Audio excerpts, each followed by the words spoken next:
The UNLV football team is going up against the Boise State Broncos this weekend in a huge matchup. I am thrilled today to have on BJ Rains from Bronco News Nation, one of the biggest voices in all of Boise State sports. This is the Let's Run podcast.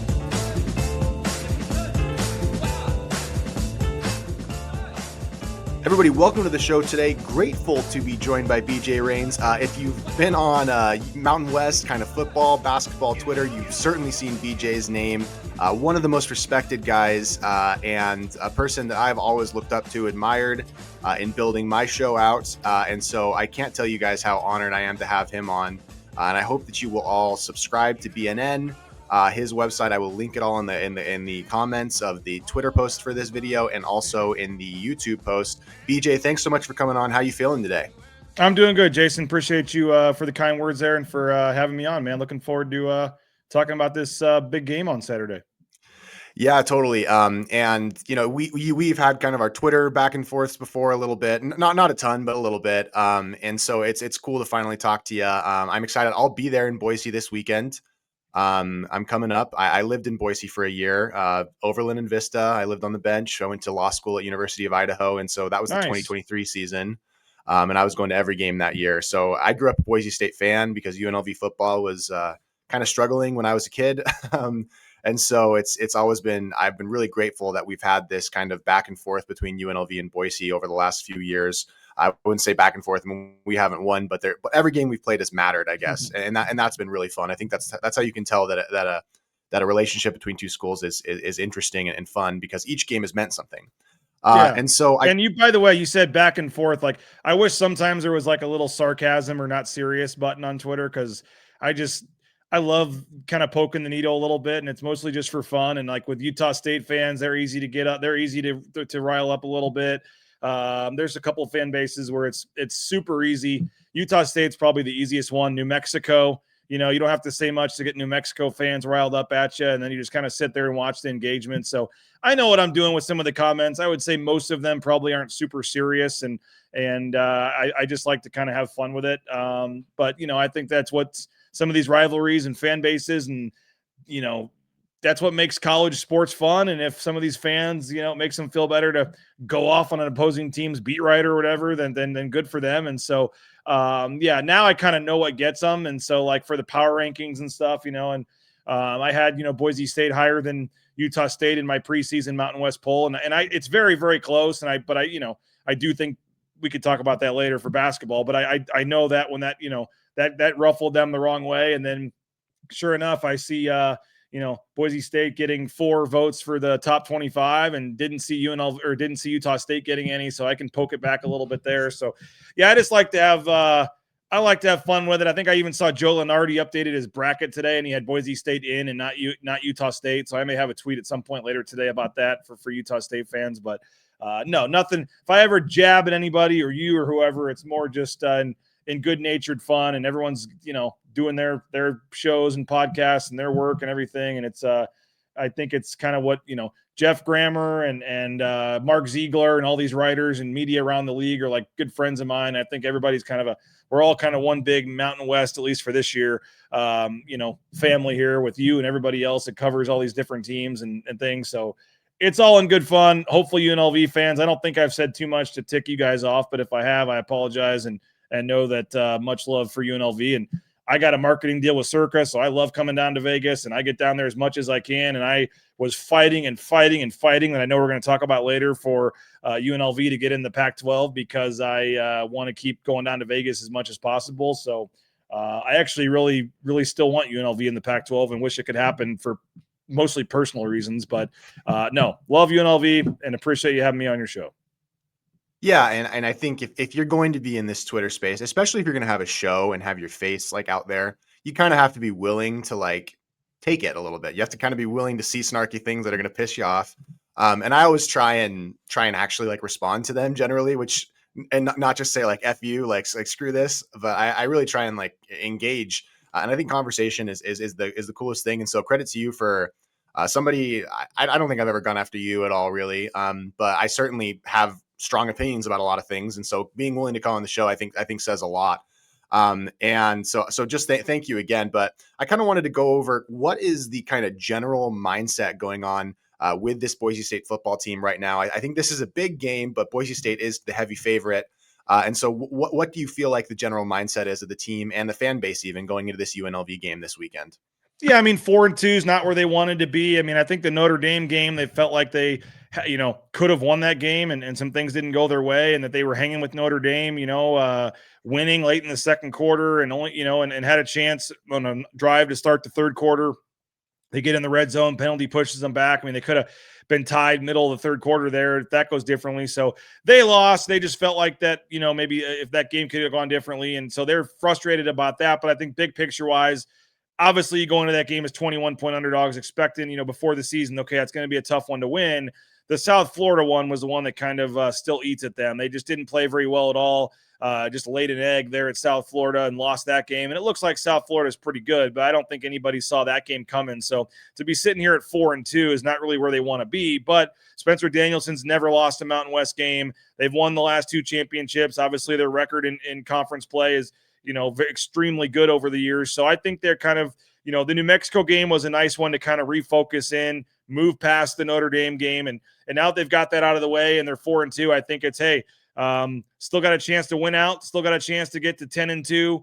They're going to be favorites, probably heavy favorites in every game the rest of the season here. If they can get to 10-2, host the championship, win it, see if there's chaos on the other side in the American or whatever, but probably not. And if that's what it is, then you go to the LA Bowl, get to play in an NFL stadium, and you're done, a week later on the 13th, and then you move on to next season. And so I still think they realize there's a lot of wins left on this schedule. I think winning the Mountain West 3 years in a row on the way out of the conference is a big deal to them to try to get that three-peat. So I would say disappointed that they have two losses at this point and that the playoff is not the main goal anymore, unfortunately. But I think they're wanting to try to finish strong here in the Mountain West and know that they can still have a strong season when it's all said and done.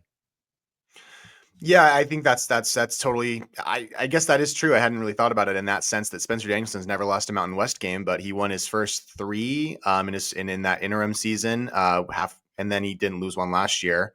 And I don't know that even. I guess like the Wyoming one's probably the closest one. I think that was like a 3-point win. So Boise's been pretty dominant under Spencer Danielson in the Mountain West, and I think this is an anticipated matchup. I kind of want to know your feelings about this game specifically. Does the line surprise you? It feels like everybody knows what UNLV is. I had UNLV at 8-4 coming into the season. I expected us, how much we lost when Barry Odom left, whether it be through graduation or transfers. Replacing basically the entire roster, all of the starting players on the roster.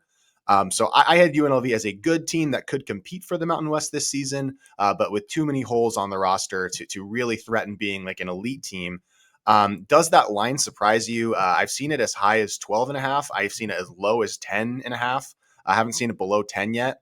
And how good do you think this Rebel team is? I know you pay attention. I haven't missed a snap of Boise State football. I'm sure even if you're not watching every snap of UNLV football, you're paying attention. What do you think of this UNLV football team? Yeah, watched every second of the Idaho State game, and I've seen a couple of the other ones as well. Got to see some of that Air Force game on Saturday, and you know what? Everybody watching your podcast knows this, but some of the scores, some of the performances haven't necessarily been super impressive when you are talking about struggling with an Idaho State and only winning by 7. The UCLA win, now maybe it looks better, but obviously the team they played was the dumpster fire UCLA earlier in the season, and they, you win by 7 in that one. To go to Miami of Ohio and win by 3, and I think there was a pick 6 and some other things in that game that helped them out in that game.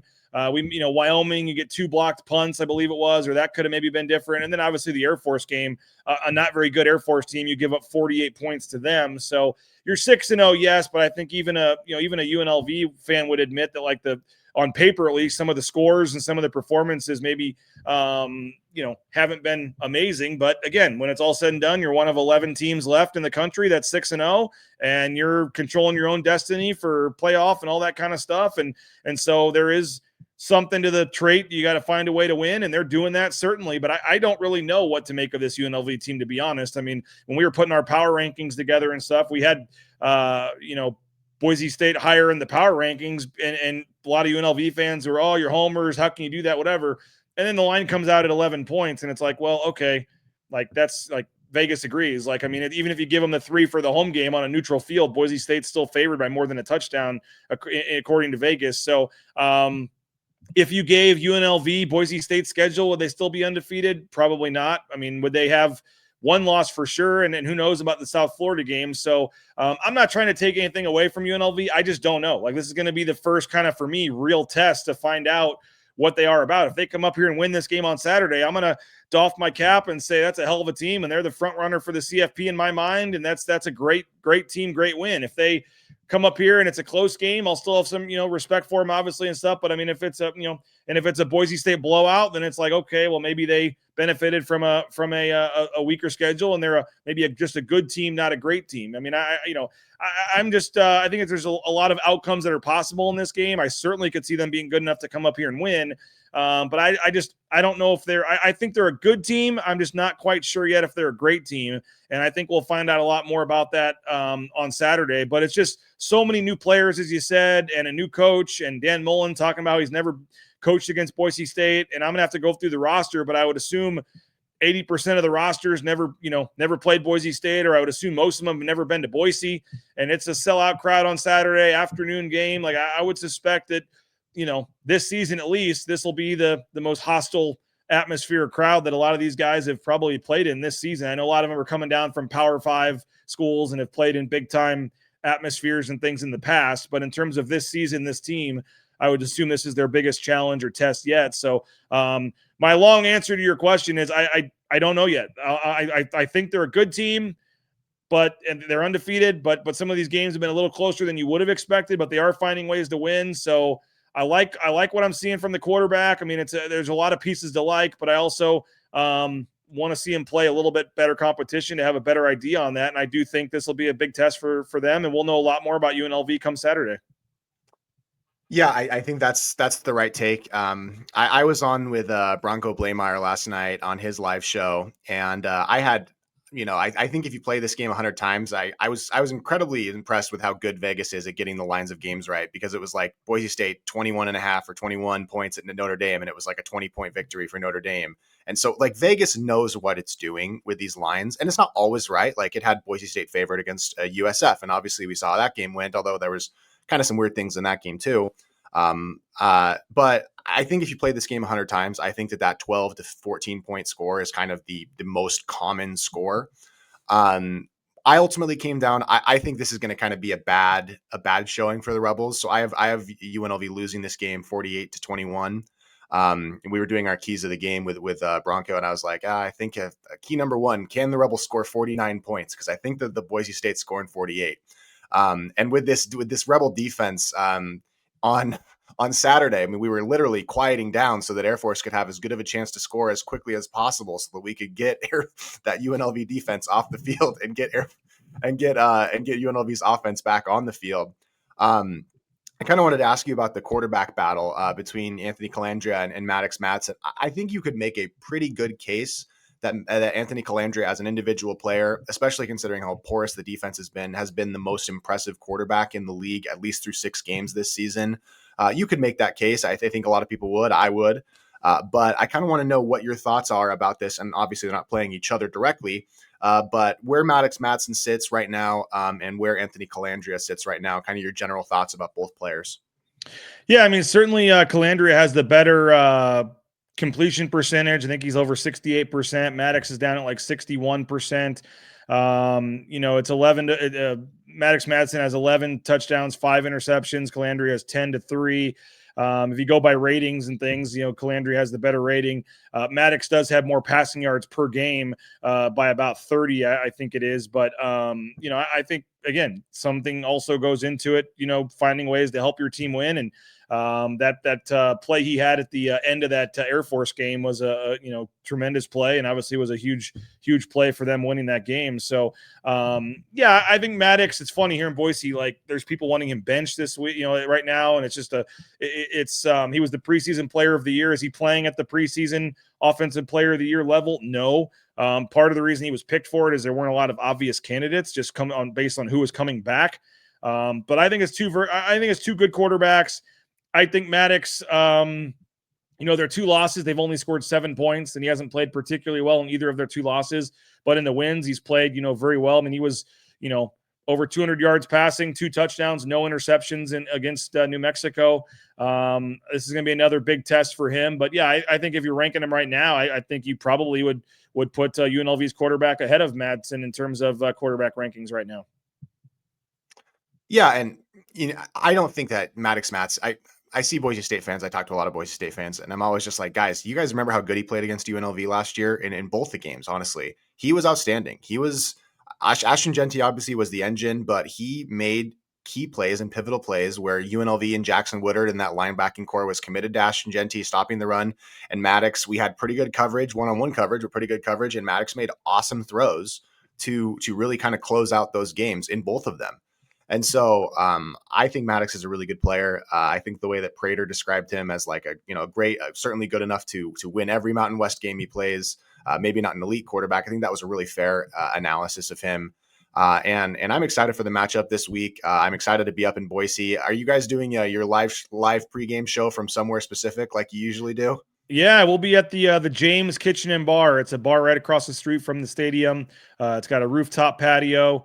And we'll be out there, I think, 11 o'clock on Saturday, Boise time. We'll go 90 minutes or so, and then we will go post game. It'll be 4:30, 5 o'clock, so perfect time back on the patio, probably for post game show as well. So yeah, if you're walking around in the area, definitely come say hello.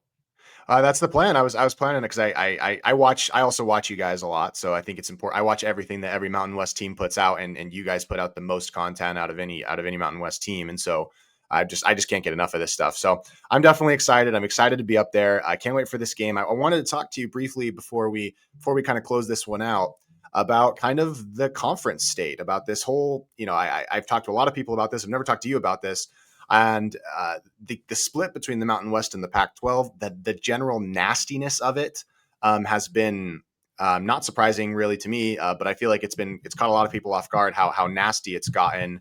And I think it's actually only gotten nastier, although I think football games being played has maybe focused everybody's attention away from the nastiness of it all. Kind of what are your general thoughts about UNLV and the way that UNLV has gone about handling this conference split between the Pac-12 and the Mountain West? Well, I mean, I have personal reasons and just loving Vegas, and I would love to see UNLV in the Pac-12. So I think it would make sense for both sides. So I'll just preface it by saying that.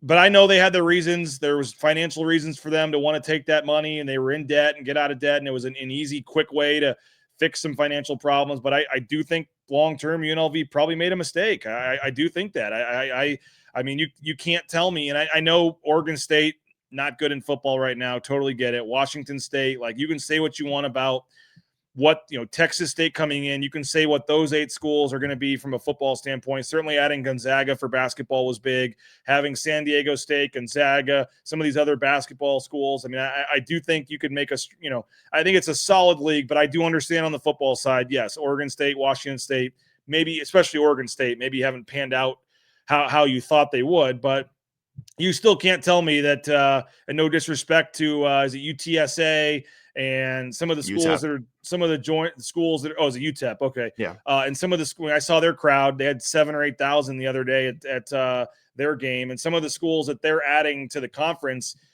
you just can't tell me that with a straight face, in my opinion, that's a better situation for a school like UNLV to be in that conference. And maybe you're happy just, dominating that conference and winning all your games. And maybe that is an easier, path by default to the CFP or something or whatever else. Like, I get it. And I don't know all the other financials involved. So like I said, I'm speaking a little out of turn here because, folks like yourself know their situation way better. And some of us don't even know at all what's going on there. But from the outside, it certainly looks like, in my opinion, if all things were equal, that from a competitive standpoint, from an exposure standpoint, the Pac-12, in my mind, is going to be a better league than the Mountain West. And it sucks because, like I said, I love, New Mexico basketball, feel terrible for them kind of getting, left, but you just can't tell me that Wyoming and San Jose and Air Force and some of these schools that are staying, that the Pac-12 upgraded by leaving those schools behind. And I hate to say it, it's nothing personal against those towns or fan bases or schools, but I just don't think, even as bad as Oregon State and Washington State have been, you can't tell me San Jose and some of these other schools are still are better than them. And so I think if you look at the 8 the Pac-12 has versus what's left in the Mountain West, I just think that the Pac-12 is in a better spot moving forward. And everyone's going to argue over semantics and argue over what the TV payout ends up being. And, oh, they're getting 5.5 and, oh, they were promised 10 and, oh, they're getting this and that. And every fan base, like I said, I cover Boise State. I love Las Vegas. Am I probably slanted in this? Sure.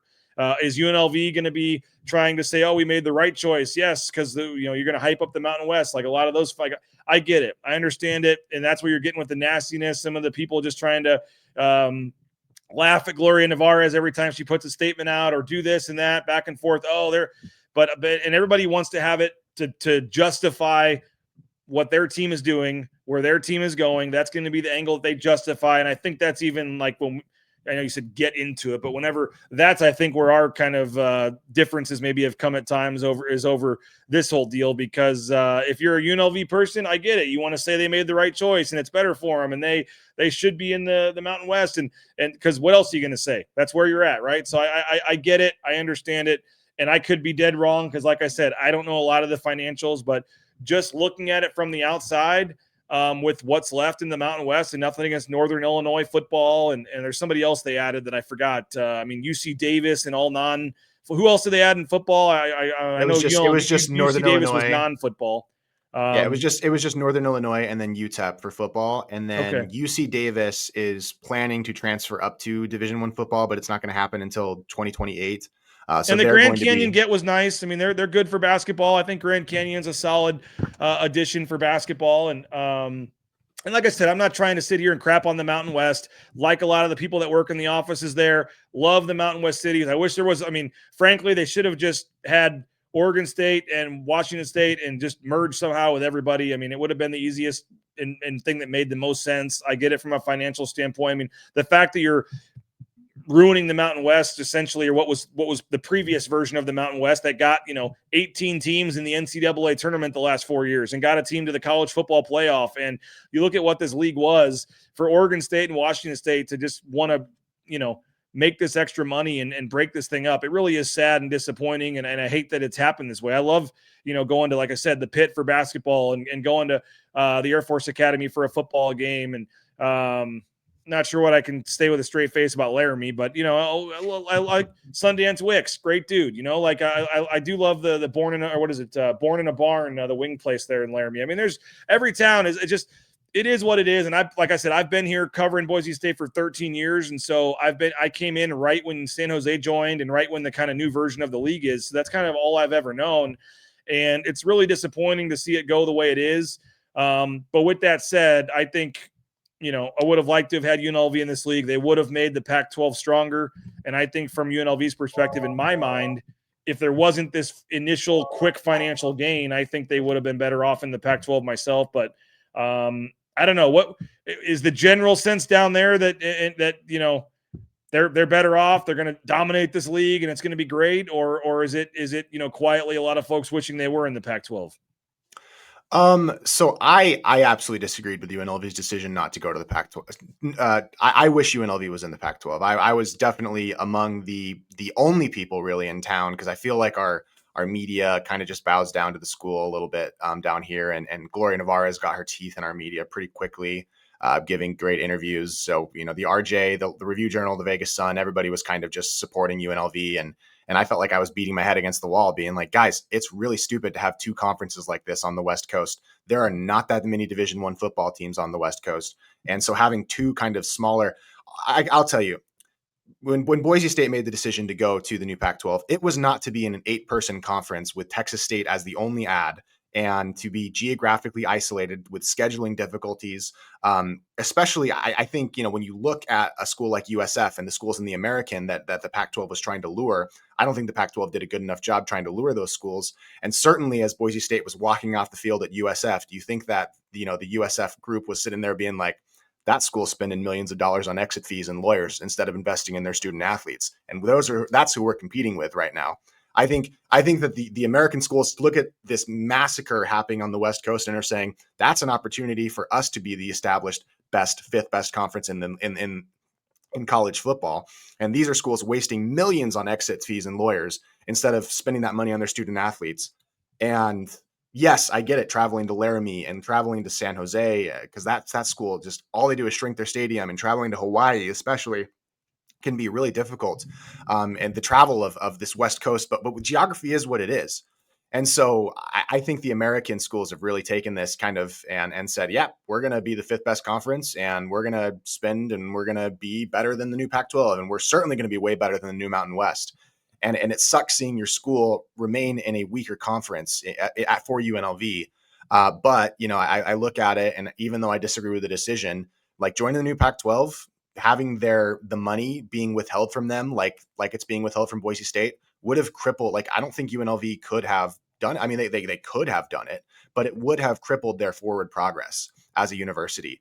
And it's not, it's not the path that they chose. They kind of feel like Boise State and Colorado State and Utah State, and I guess not Utah State as much, but Fresno State, put them in this position, and they didn't really have a choice out of it.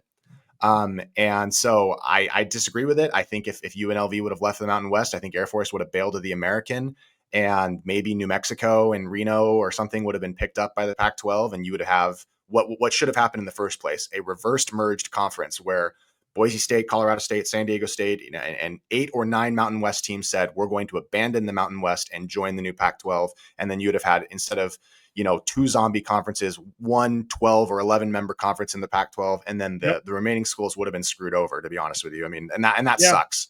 And nothing against Wyoming or San Jose or some of the bottom ones, but if you could have, churned off the bottom a little bit, trimmed a little bit of the fat, and then added from the top, I mean, I think that would have been great. And I do agree with you that when they started this, I don't think they expected this to be the 8 they were going to end up with. And I don't think they're done with that. I mean, I still think they're going to, they got to make another splash somehow. And whether it's St. Mary's on the basketball side, which I actually would not be that in favor of, because I think once Randy Bennett leaves, I'm not sure if they can sustain that. But that would be a short-term move in my opinion. But I do think the Memphis, Tulane, South Florida kind of combo would have been huge. And, who's to say in a year or two if they don't take another run at that, or whether it's this legal fee. I mean, you tell me what people in Boise are saying, hey, if they have to settle here, and the Mountain West doesn't get nearly as much as they thought they were going to get, and they can't pay the $25 million or whatever to UNLV, does that, break all these things, and then UNLV can just go join the Pac-12? Like, what is there any chance of that actually happening? Yeah, I'll give you a brief overview of kind of the lawsuit stuff. So there's 2 separate lawsuits, and part of the reason we spurred this on is because the lawsuit that we were talking about originally that kind of spurred you coming on the show at all is the poaching fee lawsuit, and it's the agreement that the Mountain West signed with the new Pac-12 with Oregon State and Washington State, essentially. Now, the Mountain West is already being technically, per bylaws, compensated when these schools leave the conference in the form of exit fees. And so these poaching fees that the Mountain West and Pac-12 signed up for can be seen as kind of like a double penalty on the new Pac-12 for trying to recruit those schools, these 5 schools that are leaving the Mountain West to join that conference. And so the Mountain West is going to have to settle that lawsuit for an extremely reduced amount. Like it's like $55 million in dispute. The Mountain West is going to be lucky, in my opinion, to get 10 or 5 out of that, just to avoid litigation. Which is funny because they signed it, like they did sign it. So I mean, I'm not a lawyer like you. I don't know all the legalities of that, but part of me, like, yeah, is it dumb? But part of me is like, I would take the Mountain West side for part of that. Like they signed it, they agreed to it. Like, yeah, I think a lot of it's just avoiding litigation. You don't want to go into litigate, and the Pac-12 is pretty litigation happy. I mean, I think and again, this is kind of where I feel like doing this whole Pac-12 experiment is kind of dumb, because you're tying yourself to the leadership that oversaw the death of basically, like, you could point to the Pac-12 exploding as is the most single damaging thing that's happened to college sports, and you're saying, "Yep, we're going to tie our anchor to those people." And I that's the reason why I find myself being frustrated by the whole situation, because I'm like, these people, Teresa Gould, that whole group. I know that Klyakov was there as well, and it's not the exact same people, but a lot of these people from the Pac-12, they deserve to lose their jobs. They oversaw and deserved absolutely to be gone as an entity, as a corporate entity, because they failed in keeping the old Pac-12 together, and that really destroyed college sports. So in terms of the poaching fees and all of that, whatever. I mean, the Mountain West is going to get what it's going to get. It's the exit fees where the Mountain West have a lot more teeth. And the reason why the Mountain West has teeth about the exit fees is because they're already withholding the distribution. They already have the money. They do not need, Jeremiah Dickey and the athletic department of Boise State to write them a check. All they need to do is keep what they've withheld. And that puts the Mountain West kind of in a stronger position, I think, in terms of leverage and negotiations for the exit fee lawsuit versus the poaching fee lawsuit. And so, kind of answering your question, the only way that the Mountain West is going to kind of crumble or anything is if a judge orders the Mountain West to return all of the money to to the schools that are departing. And I can't really see that happening. And even if it did happen, I mean, UNLV is so dead set on being, I mean, Gloria Navarez is saying, we're going to give you all the primetime games. We're going to put you as the face of our conference. And UNLV feels like if it goes to the Pac-12, it has to go on bended knee. Oh, yes, my Lord Boise State, we will bow down to you and do your bidding. That's kind of what UNLV feels like it would be asked to do if it joined the new Pac-12. Whereas Gloria Navarez is saying, we're going to make you the face. And I think that that's kind of appealed to the egos of people at UNLV a little bit. And so I actually But don't really think 50 million, if that 50 million goes down to 5, like you said it could, do they still have the funds to make UNLV whole? So UNLV, as long as they get I would say like anything over $10 million, which, even if you just keep the money that they've withheld from the departing schools, UNLV is going to get like between 15 to $20 million. Like that's like the money's already there. I mean, the money's already there for them to get what they need. And even if they didn't, even if UNLV got $0, just not spending money on litigation and not spending money on exit fees at all, like I think UNLV would still probably would rather be in the Mountain West, even if they got $0 from all these lawsuits. So yeah, I don't think there's any path. And I don't, when I look at expansion and the state, essentially the plan of the new Pac-12, the new Mountain West, is to try and bankrupt the Pac-12 over the next 5 years. That's the goal. We're trying to bankrupt you. You tried to kill us. You tried to leave us for dead. And so we're going to try and kill you and leave you for dead for the next 5 years. And we're going to try and bankrupt you. And that's how vicious it is. I mean, it's a fight for survival. The Mountain West is trying to bankrupt the new Pac-12 based on the agreements that the Pac-12 and the schools leaving for the new Pac-12 signed. I mean, it's not like they're trying to bankrupt them with illegal means, although I'm sure some of the lawsuit you could get into quibbles about how it's being done, of course. But that's how nasty it is. And I don't think there's any scenario where any Mountain West school joins the new Pac-12. I don't think there's any scenario over the next 5 years, at least, where any AAC school joins the new Pac-12. Because the AAC is also going to, they levied a $25 million exit fee on SMU when they left for the ACC. The American's not going to let these schools go. They're going to do everything they can to keep them. And I agree with you. And I think so who are you adding? New Mexico State? Like you're staying at 8 schools. I don't know who you're adding. And, and I think if I want nobody else from Texas, they're talking Rice or North Texas or some of these schools. No, thanks. I just, even the Texas State one, I wasn't a big fan of, to be honest. I don't know what they bring to the table. And I totally agree with you. I think when this plan started, they thought they could get those AAC teams, make this super conference. I don't know if they thought, I mean, obviously UNLV wasn't part of the initial, and I don't know if they thought they'd get them before they signed or what, or if that was I mean, Utah State obviously became a fallback option. They weren't the first choice, even though they brag like, well, we're in the Pac-12, whatever. But I mean, they weren't the first choice. They only took 4 to start with. But I don't know. I agree. Like I said, I agree with you. I don't think they intended for this to be the 8, but as we all know, things can change fast and happen fast. And even if it takes 5 years, like you said, it's all going to probably get blown up again at some point. And so I don't think either of these conferences are going to look the same probably in 7 years. So we'll just, it is what it is for now. It's disappointing. Like I said, I agree with you. The reverse merger, however you could have done it, it's sad and disappointing that it's really is gotten to this point. And Oregon State, Washington State, I think are to blame a little bit for this, but just because they wanted to hang on to all that money, which would have gone away had they got rid of the name or whatever. I don't know. There's different people I'm sure you can blame for this, but it is disappointing, and we'll enjoy this last year for what it is. Hopefully we can go out with a bang on the basketball side too and get a lot of teams in the tournament and have a great year for football and basketball. And I was a little surprised. I know the schedule is what it is, but I was surprised, to be honest, that they had UNLV come to Boise this year. I really thought that Boise State, they would have made Boise State go down there. But I guess part of it also is the Mountain West saying, hey, we want a team in the CFP because we can still keep all that money and make all that money. And if Boise State was their preseason, their best chance to get a team to the CFP and make all that extra money for the conference on their way out, that maybe they did make the. I mean, Boise State got a pretty favorable in-league schedule this year. They got UNLV at home. They got Fresno at home. Colorado State was supposed to be better. They were at home. The only kind of quote-unquote tough game is at San Diego State later in the season, and I think San Diego State's, wasn't expected to be this good this year. So maybe they just thought, hey, let's help get Boise State back to the CFP, and let's take all their money. But I was a little surprised. I thought they might have screwed them a little more, and I was surprised this game wasn't in Vegas, to be honest.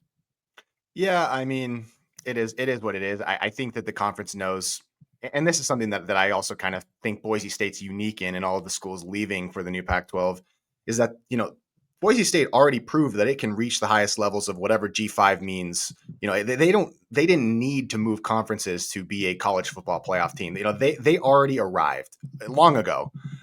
Whereas you look at a school like Utah State or San Diego State on the football side, like those schools quite haven't reached that level. And the Mountain West was doing, I think, and I know maybe Jeremiah Dickey would disagree with me, but I feel like the Mountain West was doing what it can to try and keep Boise State, as the premier program, whether it be the Fox scheduling agreement, whether it be sometimes the scheduling was a little weird. I mean, you had to play at Laramie and at Hawaii last year, which was unfortunate.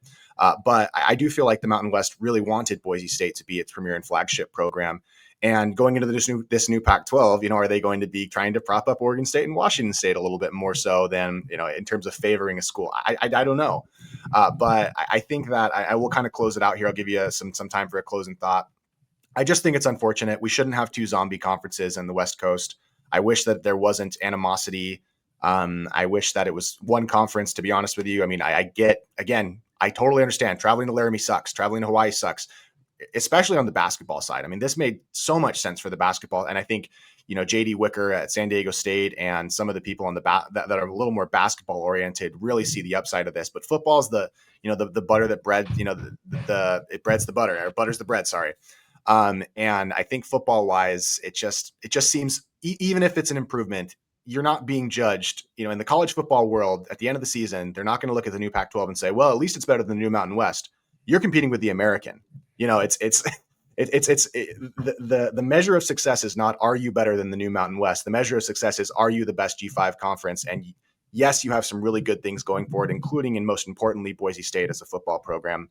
But at 8 members, it just seems suboptimal. So any kind of closing thoughts as we finish this off? Well, like I said, I agree with you. Very disappointing. I think UNLV, especially on the football side, it's become a great, rivalry and matchup here with Boise State the last couple of years. And I think even fans here in Boise are disappointed that that's going to be ending, because they've really enjoyed it. And frankly, they've wanted, and needed more teams in the Mountain West to step up on the football side and give them competitive battles and be considered quality wins for them. And I think that they've enjoyed the UNLV games the last couple of years. They've been great games. And obviously last year culminating with the winner going to the CFP and having big noon kickoff there for the championship game. I mean, that was just an incredible night for both teams in the conference last year. And so the fact that this is the last scheduled meeting, I think, is certainly disappointing. I think there's a strong belief that the teams will play again in the championship. I know San Diego State might have a say in that, but certainly whoever wins tomorrow is going to have the leg up to not only be in the game, but to host the game. And so I think there's obviously a lot on the line. And I think that, like I said, it's disappointing what's happened, and I think Boise State fans enjoy Vegas, enjoy going to the conference tournament there, enjoy the connections that have been there. And it would have made sense, I think, for UNLV, but they have their reasons. I get it. And we'll see what happens. Cause like I said, I think this is a 3 to 5 year type thing, and it's all going to probably get blown up again at some point anyway. So get through the next couple of years, see what happens, and then see what when new deals come up, the next round of realignment, what all this looks like in the future. But a shame they couldn't make it work, but at some point, this is all going to get blown up again. And so no use really worrying too much about it at this point. I think Boise State, UNLV, both would rather be in the Big 12 anyway. And so it kind of is what it is at this point. And I know Boise State was kind of, was always disappointed. They got passed over last time when Cincinnati and UCF and BYU and Houston went in. So at this point, it's the next best option for them. And we'll see what happens moving forward, but should be an awesome game on Saturday. Really looking forward, to Saturday. Excited. Afternoon game, sellout crowd, ton on the line, and looking forward to what should be an awesome game on Saturday. Yeah, and I'm excited to be there. I said this on Broncos podcast last night, but I just said, let's just enjoy it. We only get 6 of these a year at home and 12 overall. maybe a little bit more with the bowl game and stuff. And you don't get, UNLV being undefeated, I think adds a little bit of fun to this matchup. And I just hope we can enjoy this, because I hope we get a rematch in the Mountain West Conference Championship game. I think UNLV will probably stub its toe against one of these teams later on in its schedule too. So I guess we'll see. But thank you so much for coming on, BJ. I appreciate you, man. And I hope everybody will be subscribed to BNN. Again, I'll leave all those links in the comment section and in the description of the video. And I guess we'll talk soon. I'll be up there on Saturday. Maybe I'll see you from while you're broadcasting. So Yeah. thanks, man. Looking forward to it, man. Thanks for having me on, and much love and good luck with your podcast and thing moving forward. And yeah, look forward to meeting you on Saturday. Cool. See you, BJ. Thank you so much, everybody. Have a good day, and let's run.